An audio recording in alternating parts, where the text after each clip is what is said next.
प्यारे दर्शकों, गरुड़ महापुराण के एक नए भाग में आपका स्वागत है। प्यारे दर्शकों से बेनती है कि या तो कथा पूरी देखें या ना देखें। अगर आप आधी कथा देखेंगे या बीच में छोड़ेंगे तो आप पाप के भागीदार होंगे। प्यारे दर्शकों, आप सभी का हमारे चैनल में स्वागत है। धर्म से जुड़ी वीडियो देखने के लिए हमारे चैनल को सब्सक्राइब और लाइक करें। धन्यवाद। प्यारे दर्शकों, अगर आपने वीडियो का इससे पहला भाग नहीं देखा तो इस चैनल पर जाकर देखें। धन्यवाद। हम यह दुआ करते हैं कि प्यारे दर्शकों के ऊपर श्री हरि कृपा करे। सभी प्रेम से बोलो श्री हरि, श्री हरि, श्री हरि। यमलोक, यममार्ग, यमराज के भवन तथा चित्रगुप्त के भवन का वर्णन यमदूतों द्वारा पापियों को पीड़ित करना। गरुड़ ने कहा, हे तात, आपने अपने इस पुत्र को जीव की उत्पत्ति का संपूर्ण लक्षण बता दिया, किंतु सचराचर इन तीनों लोगों के बीच यमलोक का कितना परिमाण है, उसका विस्तार मुझे बताएं। उसके मार्ग की कितनी दूरी है। हे देव, किन पाप के करने से अथवा किस शुभ कर्म के प्रभाव से मानव जाति वहां जाती है, विशेष रूप से बताने की कृपा करें। श्री भगवान ने कहा, हे पक्षीराज, प्रमाणतः यमलोक का विस्तार 86,000 योजन है। मनुष्य लोक के बीच से ही उस लोक का मार्ग है जो धौकनी से दहकाए गए तांबे के समान प्रज्वलित और दुर्गम महापथ है। पापी तथा मूर्ख व्यक्ति वहां जाते हैं। अत्यंत तेज, देखने में महाभयंकर लगने वाले अनेक प्रकार के कांटे उस महापथ में हैं। उन्हीं कांटों से परिव्यास ऊंची नीची अग्नि के समान दहकती हुई उस महापथ की भूमि है। वहाँ वृक्षों की कोई छाया भी नहीं है जहाँ पर ऐसा मनुष्य रुक करके विश्राम कर सके। उस मार्ग में अन्नादि की भी व्यवस्था नहीं है जिसके द्वारा प्राणी अपने प्राणों की रक्षा कर सके। वहाँ जल भी नहीं दिखाई देता है जिससे उसकी प्यास बुझ जाती हो। भूख प्यास से पीड़ित वह पापी उसी महापथ में चलता है। अत्यंत दुर्गम उस यममार्ग में वह ठंडक से कांपने लगता है। जिसका जितना और जिस प्रकार का पाप है उसका उतना वैसा ही मार्ग है। अत्यंत दीनहीन, कृपण और मूर्ख तथा दुहक से व्याप्त प्राणी उसी मार्ग को पार करते हैं। आत्मकृत दोषों से बारंबार संतप्त कुछ लोग वहाँ के असह्य कष्ट से व्यथित होकर करुण चीत्कार करते हैं। कुछ लोग वहाँ की कुव्यवस्था के प्रति विद्रोह कर देते हैं। हे खगेश, उस कठोर मार्ग को ऐसा ही जानना चाहिए जो लोग इस संसार के प्रति किसी प्रकार की तृष्णा नहीं रखते हैं, वे उस मार्ग पर सुखपूर्वक जाते हैं। पृथ्वी पर मनुष्य जिन जिन वस्तुओं का दान देता है वे सभी वस्तुएं यमलोक तथा उस महापथ में उसके सामने उपस्थित रहती है। जिस पापी को श्राद्ध और जलांजलि नहीं प्राप्त होती है वे पाप कर्म करने वाले क्षुद्र प्राणी वायु बनकर भटका करते हैं। हे सुव्रत, मैंने इस प्रकार के उस रौद्र पथ को तुम्हें बता दिया है। अब मैं पुनः यममार्ग की स्थिति बताऊंगा।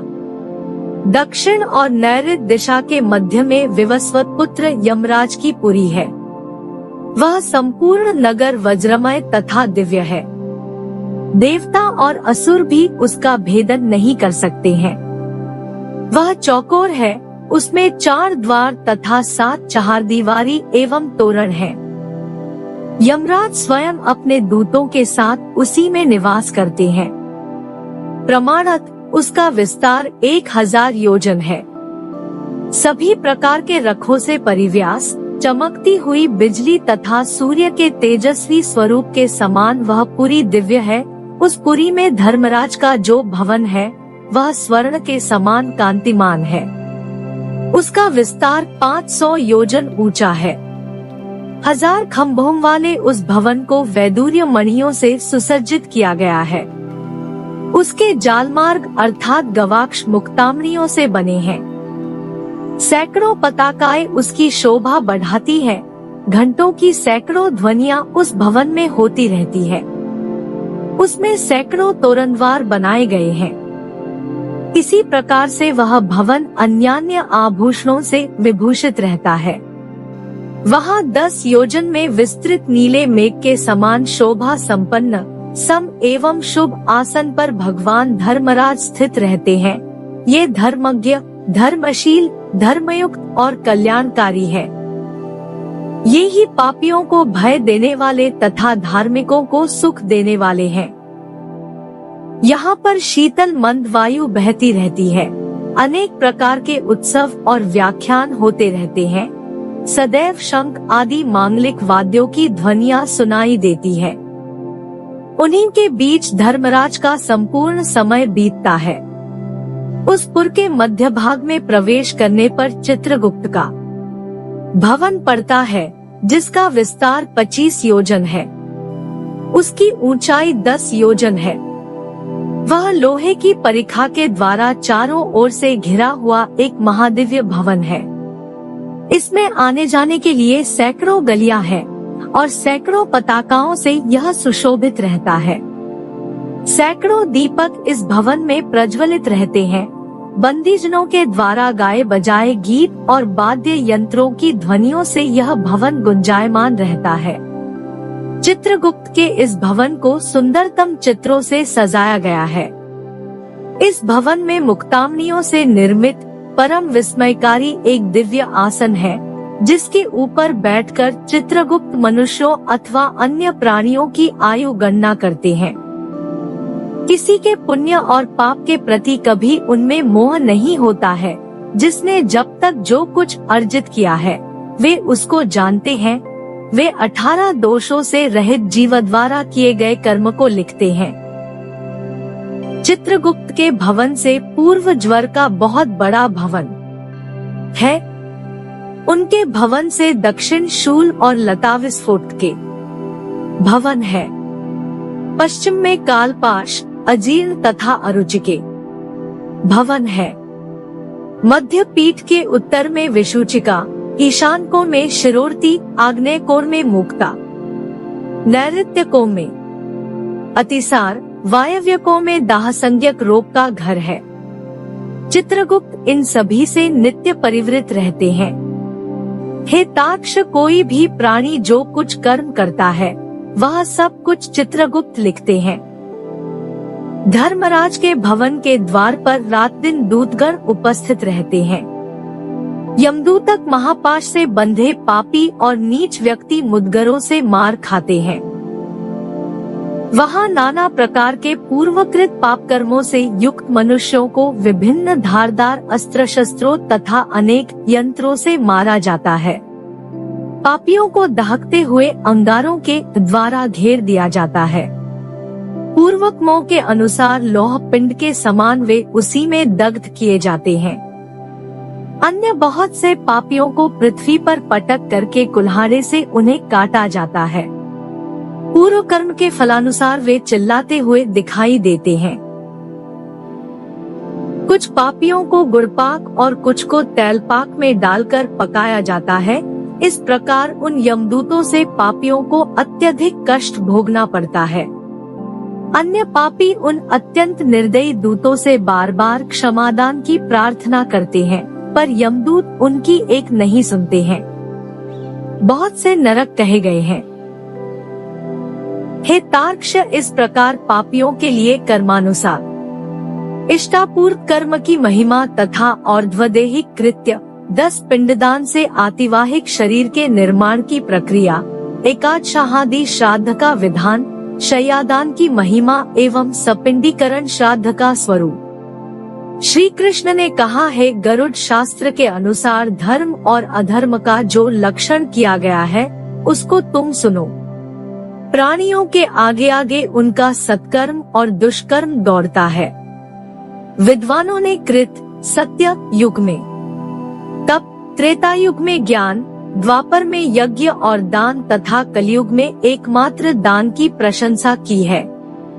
मनीषियों ने उत्तम प्रकृति वाले गृहस्थ जनों के लिए इस धर्म को स्वीकार किया है कि वे यथाशक्ति इष्टापूर्त कर्म करें, उसके करने से उन्हें पातक नहीं होता। जो मनुष्य वृक्षारोपण करता है, गुफा, कुआं और जलाशय खुदवाता है, उसको यममार्ग में चलते समय अत्यधिक सुख की प्राप्ति होती है।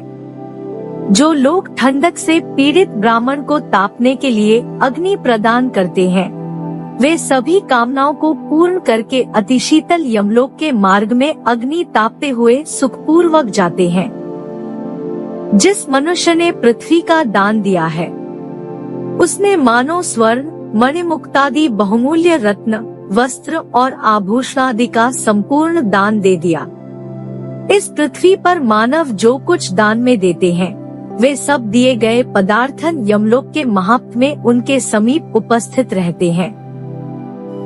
पुत्र विधि पूर्वक अपने मृत पिता के लिए नाना प्रकार के जिन सुंदर भोज्य पदार्थों का दान देता है, वे सभी पिता को प्राप्त होते हैं। आत्मा, शरीर ही पुत्र के रूप में प्रकट होता है। वह पुत्र यमलोक में पिता का रक्षक है। घोर नरक से पिता का उद्धार वही करता है, इसलिए उसको पुत्र कहा जाता है। आता पुत्र को पिता के लिए आजीवन श्राद्ध करना चाहिए, तभी वह अतिवाहात्मक प्रेतरूप पिता पुत्र द्वारा दान में दिए गए पदार्थों के भोगों से सुख प्राप्त करता है।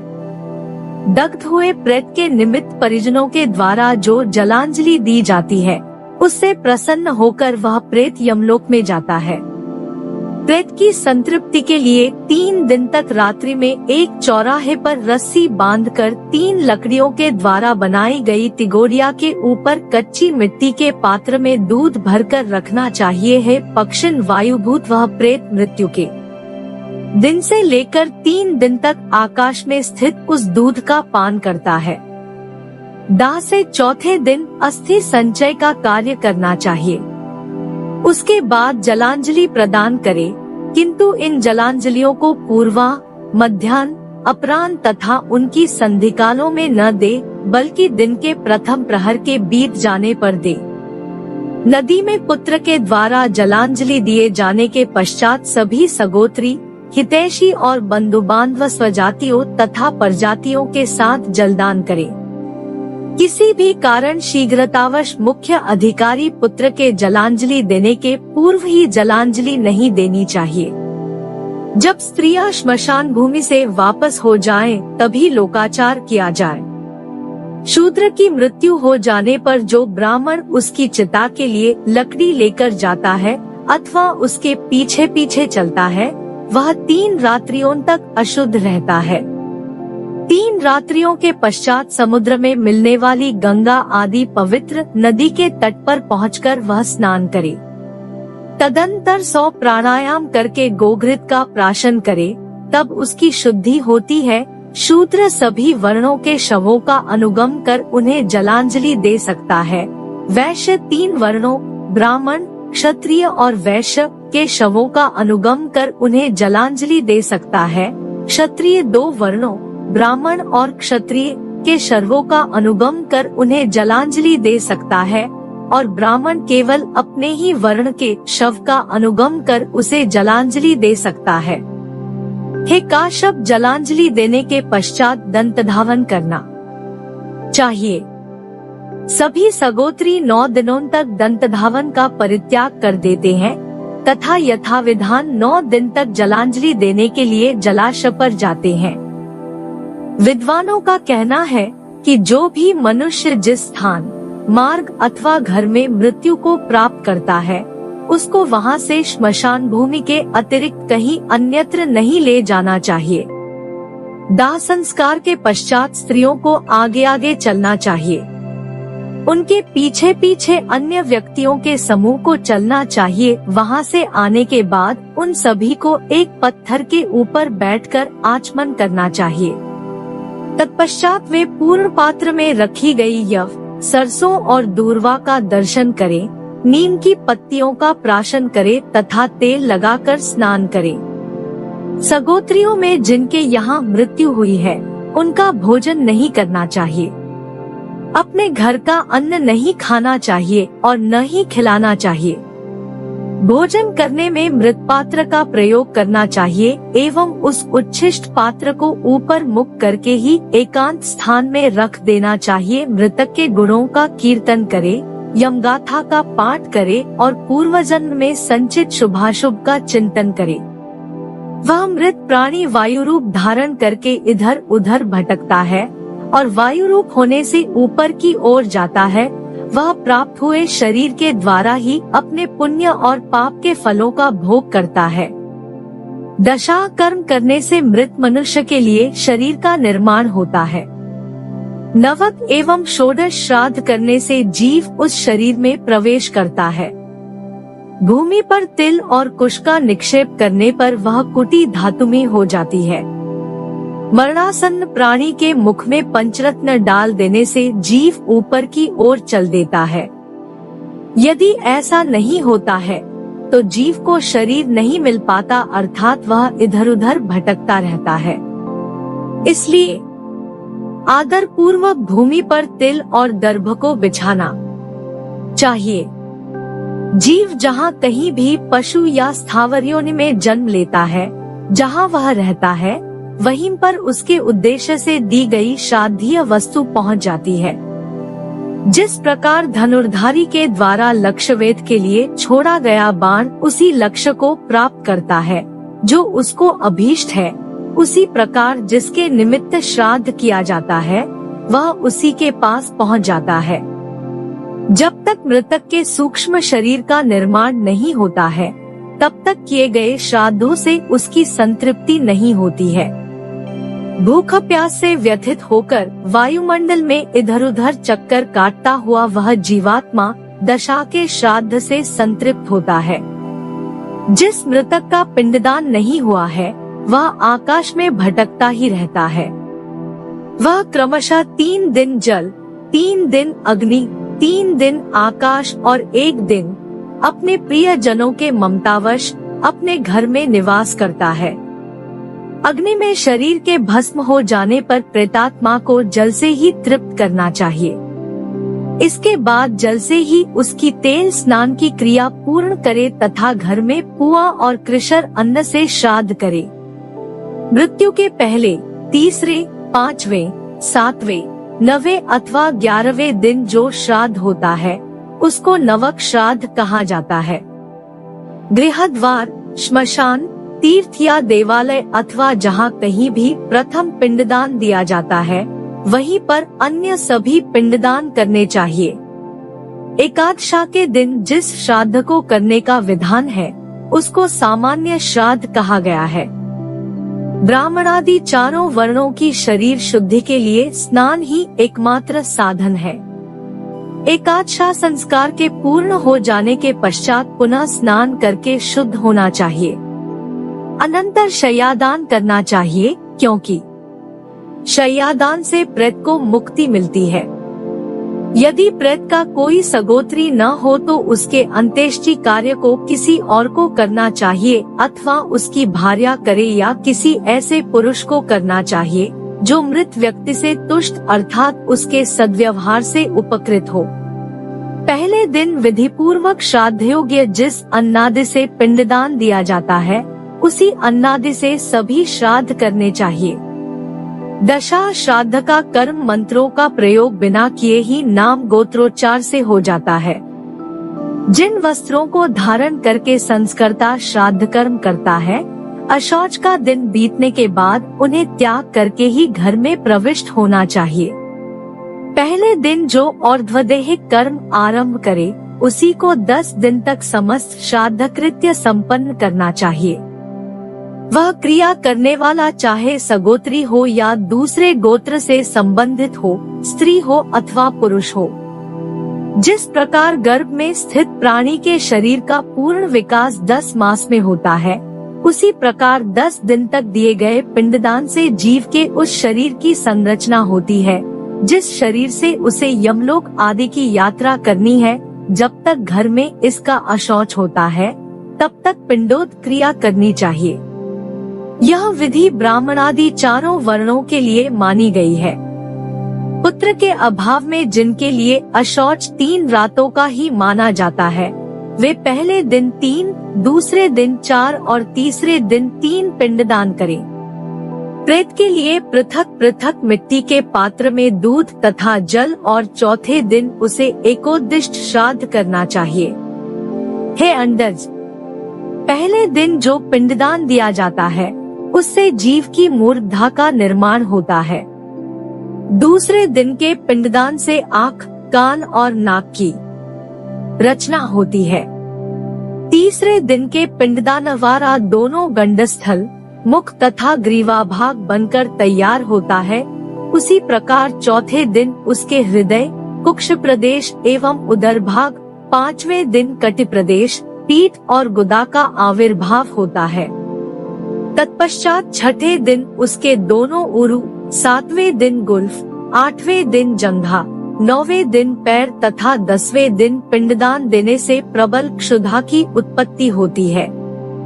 एकादशा में जो पिंडदान होता है उसको पायस आदि मधुर अन्न सहित प्रदान करें। निमंत्रित ब्राह्मण के दोनों पैर धोकर तथा उन्हें अर्घ्य, धूप, दीपादि से पूजकर और सिद्धान्न, कृशर, अपूप एवं दूध आदि से परिपूर्ण भोजन कराकर संतृप्त किया जाए। द्वादश मासिक श्राद्ध तथा उनमासिक, त्रिपाक्षिक, उनषाढ़ मासिक तथा ऊनाब्दिक ये षोडश श्राद्ध कहे जाते हैं। 11वें दिन इन श्राद्धों को करने की विधि है।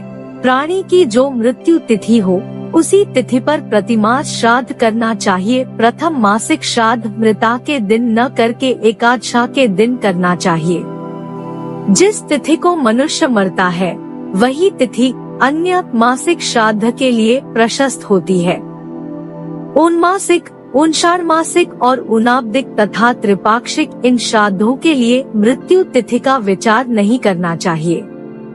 उदाहरणार्थ पूर्णिमा तिथि में जो व्यक्ति मरता है उसके लिए अगली चतुर्थी तिथि को उनमासिक श्राद्ध करना चाहिए। जिसकी मृत्यु चतुर्थी तिथि को होती है उसके लिए उनमासिक श्राद्ध नवमी को होना चाहिए, और जो मनुष्य नवमी तिथि को मरता है उसके लिए चतुर्दशी उत्तरमासिक श्राद्ध की तिथि है। अतः अंत्येष्टि कर्मकुशल विद्वान को यह जान लेना चाहिए कि ये सभी तिथियां यथाविहित मृत्यु तिथि के अनुसार रिक्ता ही होंगी। एकादशा को जो श्राद्ध किया जाता है उसका नाम नवक है। इस दिन चौराहे पर प्रेत के निमित्त भोजन रख करके श्राद्धकर्ता पुनः स्नान करे। एकादशा से वर्ष पर्यंत श्रेष्ठ ब्राह्मण को प्रतिदिन सान्नोदक घट का दान करना चाहिए। मानव शरीर में जो अस्थियों का एक समूह विद्यमान है जिसमें उनकी कुल संख्या 360 है। जलपूर्ण घट का दान देने से उन अस्थियों को पुष्टि मिलती है, इसलिए जो घट दान दिया जाता है उससे प्रेत को प्रसन्नता प्राप्त होती है। जंगल या किसी विषम परिस्थिति में जीव की मृत्यु जिस दिन होती है उस दिन से घर में सूतक होता है और उसी के अनुसार दशाहादि क्रियाएं करनी चाहिए। दाह संस्कार जब कभी भी हो, तिलपात्र, अन्नादिक भोज्य पदार्थ, गंध, धूपादि एवं पूजन सामग्री का जो दान है उसको एकादशा में देना चाहिए। उससे ब्राह्मण की शुद्धि होती है। मृत्यु और जन्म में घर में होने वाले सूतक से क्रमश क्षत्रिय 12वें दिन, वैश्य 15वें दिन तथा शूद्र 1 मास में शुद्ध होता है। मृत्यु के 3 मास होने पर त्रिरात्र, 6 मास होने पर पक्षिणी, संवत्सर पूर्ण होने से पूर्व अहोरात्र तथा संवत्सर पूर्ण होने पर जलदान की क्रिया करने से शुद्धि होती है। इसी के अनुसार सभी वर्णों की शुद्धि होती है। कलयुग में सूतक की समाप्ति दशा में ही है। एकादशा से लेकर सांवत्सरिक आदि सभी श्राद्धों के अवसर पर विश्वदेवों की पूजा करके अन्य पिंडदान करना चाहिए। जैसे सूर्य की किरणें अपने तेज से सभी तारागणों को ढक देती है, उसी प्रकार प्रेतत्व पर इन क्रियाओं का आच्छादन होने से भविष्य में पुनः प्रेतत्व नहीं मिलता है। आका सपिंडन के अनंतर कहीं प्रेत शब्द प्रयोग नहीं होता। श्रेष्ठ ब्राह्मण सर्वदा शय्यादान की प्रशंसा करते हैं। यह जीवन अनित्य है, उसे मृत्यु के बाद कौन प्रदान करेगा? जब तक यह जीवन है तब तक अपने बंधु बांधव है और अपने पिता है। मृत्यु हो जाने पर यह मर गया है, ऐसा जान करके क्षण भर में ही वे अपने हृदय से स्नेह को दूर कर देते हैं। इसलिए आत्मा ही अपना बंधु है, ऐसा बारंबार विचार करके जीते हुए ही अपने हित के कार्य कर लेना चाहिए। इस संसार में मरे हुए प्राणी का कौन पुत्र है जो बिस्तर के सहित शैया का दान ब्राह्मण को दे सकता है? ऐसा सब कुछ जानते हुए मनुष्य को अपने जीवन काल में ही अपने हाथों से शय्यादान आदि सभी दान कर देना चाहिए। आता अच्छी एवं मजबूत लकड़ी की सुंदर शैया बनवा करके उसे हाथी के दांत तथा सोने की पट्टियों से अलंकृत करके उस शैया के ऊपर लक्ष्मी के सहित विष्णु की स्वर्णमयी प्रतिमा को स्थापित करे। उसके बाद उसी शैया के सन्निकट घी से परिपूर्ण कलश रखे है गरुड़। वह कलश अपने सुख के लिए ही होता है।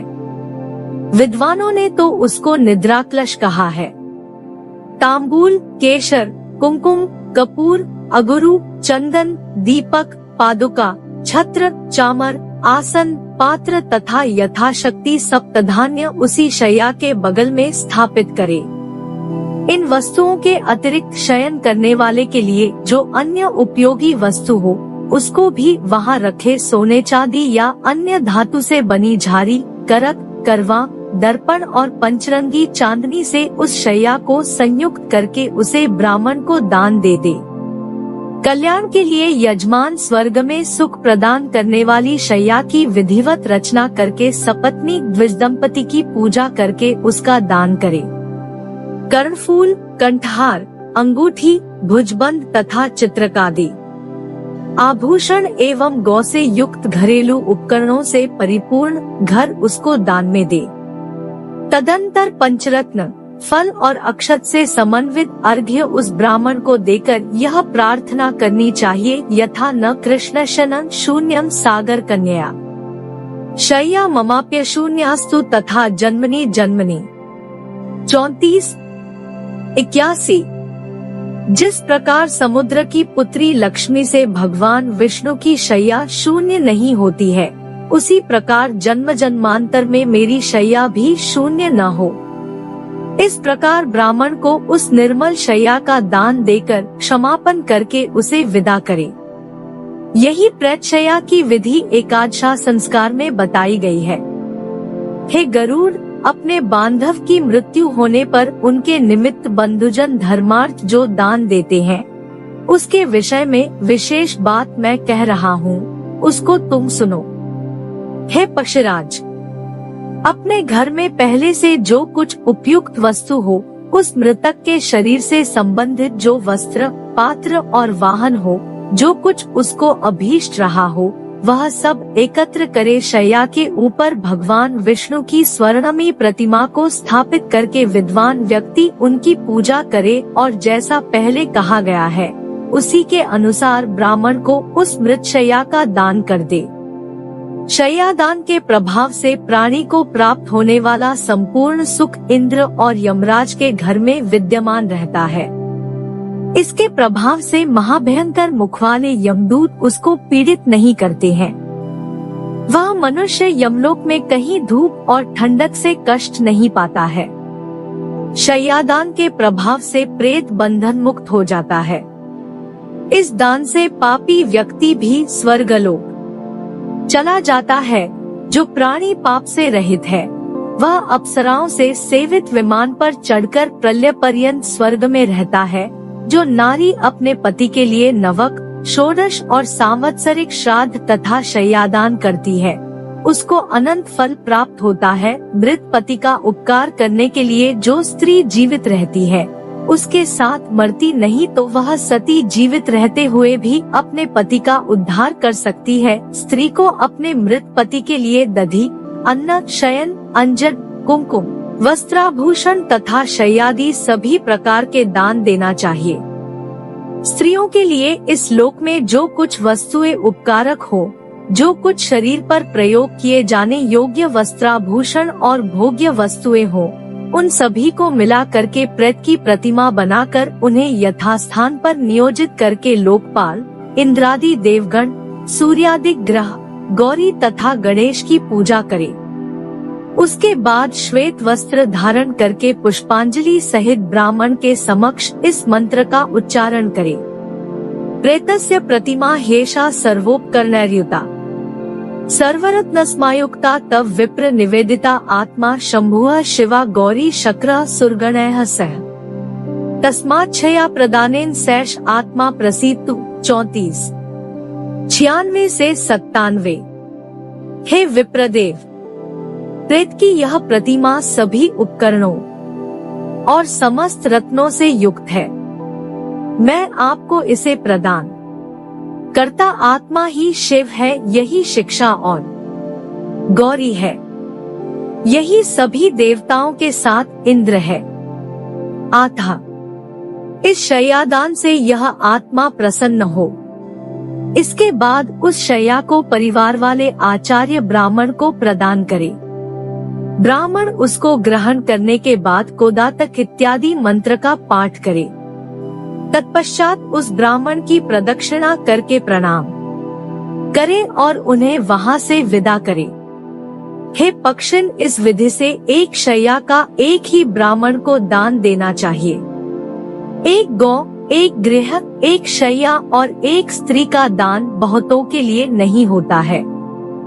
विभाजित करके दिए गए ये दान दाता को पाप की कोटि में गिरा देते हैं।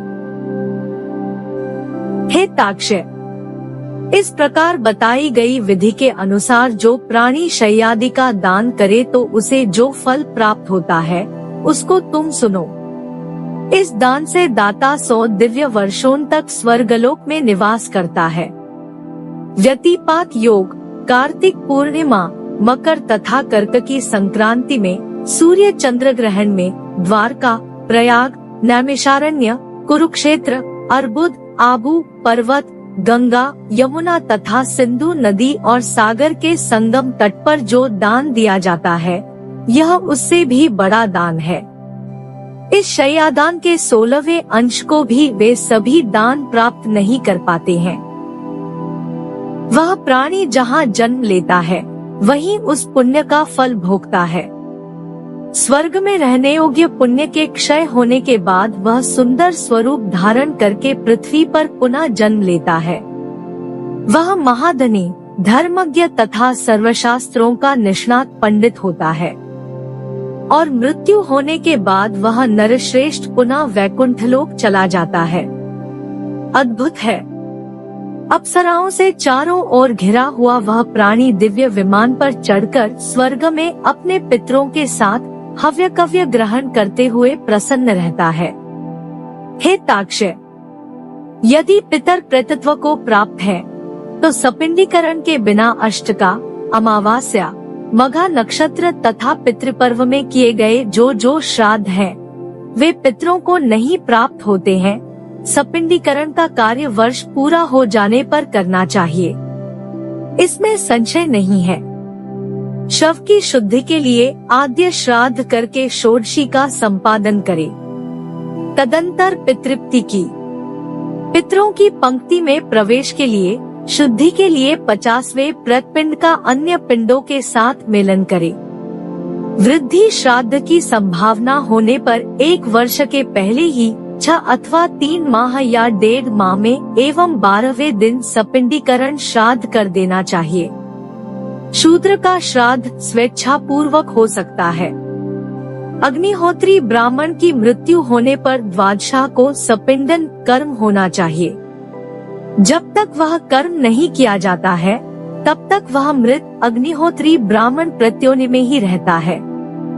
आता अग्निहोत्र करने वाले ब्राह्मण को द्वादशा में ही सपिंडीकरण की क्रिया कर देनी चाहिए। गंगा आदि महानदियों में अस्थि क्षेपण, गया तीर्थ श्राद्ध, पितृपक्ष में होने वाले श्राद्ध सपिंडीकरण के बिना वर्ष के मध्य में नहीं करना चाहिए। यदि बहुत सी सपत्नियां हो और उनमें से एक भी स्त्री पुत्रवती हो जाए तो उसी एक पुत्र से ही वे सभी पुत्रवती होती है। अस्पिंड अग्निहोत्री पुत्र को पितृयज्ञ नहीं करना चाहिए। यदि वह ऐसा आचरण करता है तो पापी होगा और उसे पितृहत्या का भी पाप लगेगा।